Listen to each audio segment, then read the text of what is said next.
Hi guys, it's the Spotter, and this is just my primary gun review. So this is a stock Ics L85a2, which is as you may know, it's the British use it, and I bought this second hand for £475, but I've put some different bits on it. So when I bought it, it came with a 4x zoom ACOG, as there'll be a picture at the end of the video. And then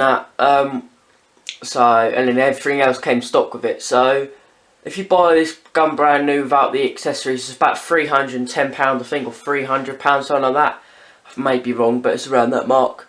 And it comes in the black, and the handguard's green, and this is green, and the actual cheek rest is green. So as you know, this is tan. It was black, but the person who bought it off was scented tan.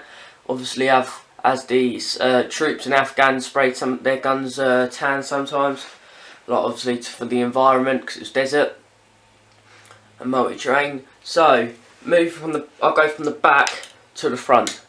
So this is obviously the standard ICS lower and top and lower receiver, with the standard ICS butt pad, cheek, and then you've got the cheek pad.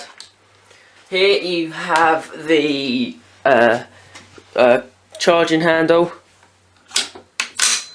Obviously you don't use your right hand because it's a right-handed gun, and the dust cover, which is functioning. Next I have a rail, which I got off someone, I can't remember, for about £5, because I don't really want to spend £30 on a rail just yet for the high-rise rail, which fits onto the standard, I can't remember the length of the millimetres in the other rail. So this is low rise, so it's quite hard to look down the scope. So then I have a red dot on top of it, which is a Trigicon red dot. So obviously it's made for the ACOG, but I kept the red dot, and so fit it onto here.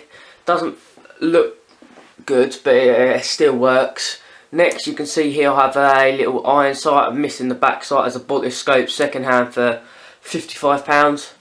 So that's that. Moving on, we've got the trigger, which this gun is semi and fully automatic. The batteries I use are 7.4 2200 milliamp batteries, so they last quite a long time, and they're given a right rate of fire off, because I've got I'll go over some internals in a bit. So moving on, I have the Madball rail. This is not the genuine rail, this is the Madball, so this is the airsoft version. It says on the other side the airsoft version, which I'll show you in a bit. Next I have this is a genuine grip pod. So this is what they used in Afghan when they got the new accessories on the rifles. So you can, it's quick change, just undo the lever and you can change it. Next we have a Airsoft LMM laser module light. Laser light module, sorry. I can't remember the make of it. It came with the gun. I don't have no batteries in it because they're like expensive. I think they're like £8 for two. So that's quite a lot for a pair of batteries. Next I have the Surefire flash hider. I'll give you a close up. These are really hard to get hold of. I've seen everyone ask about where I got mine from, and I said it came second hand, but they're really hard to get. So give the gun a good effects, which I believe the British did use, so that's quite good. I'll give you a little close up of the gun. So there's the LLM grip pod, DD rail, the Spectre, and then the back of the gun. I will turn the gun over and you can have a look with the other side. As you can see, the other side's worn down, which gives it quite a nice effect. This is because mine's a right-handed gun, and as you can see here, it's like all the paint scratched off. So that's where I have on my vest, on my Osprey Mark IV, which it just like scratches off, but it still gives a good effect. So this is the other side of the rifle. As you can see, there's no charging handle on the left side. It's because it's a right-handed gun. So give you another close-up of the gun on the right-handed side. So here, this is the select switch. We have up is semi, down is full auto. But I keep it on semi. Next we have the mag release. So the mag slots in here because it's a bullpup rifle. Then we have the Spectre DR full-time zoom from the other side. The gun, the DD rail with the trademarks and the serial code, the grip pods, and then the Surefire flash hider. So the battery fits in the front of the gun in here. Obviously you can see I've wired it to Dean's, but it's not really, this Dean's didn't solder it properly, so we have to put a bit of tape around it. But you hardly get much battery space in there, so every time I want to change the battery, I've got to unscrew, there's a little screw here, unscrew it and then take the rail off to fit the battery down there. And then put a bit of foam which sits on the end to stop the battery work falling out. So that's that.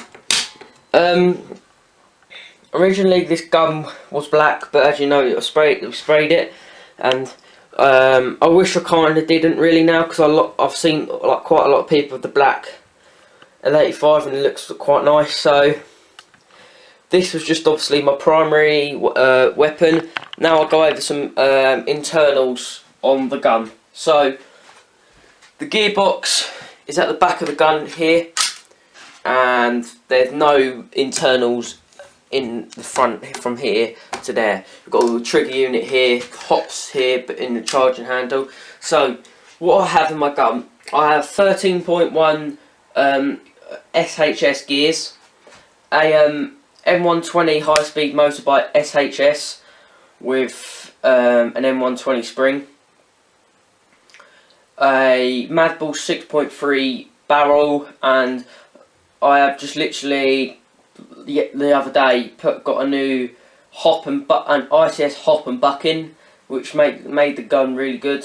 The weight BBs I use on this are 2.5s because it's in the middle, because I normally use 2s on my other guns, and then like other guns I use 3s, but 2.5s in the middle. I'm getting about 60 meters quite accurate with this gun, maybe about 50 to 60 mile area depending on the wind and the condition, but that's quite good.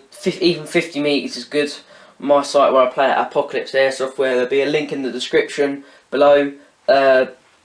It's quite normally most contacts and like firefights are about 50 meters max. But yeah, so that was my primary. Now I go over my secondary. As it's a British Army gun, why not go for the British secondary? So this is the Glock 17. Made by WE, and it's the Gen 4. So this is a metal and plastic gun. So the top receiver is fully metal, which is that, and the lower receiver where my thumb is here is plastic.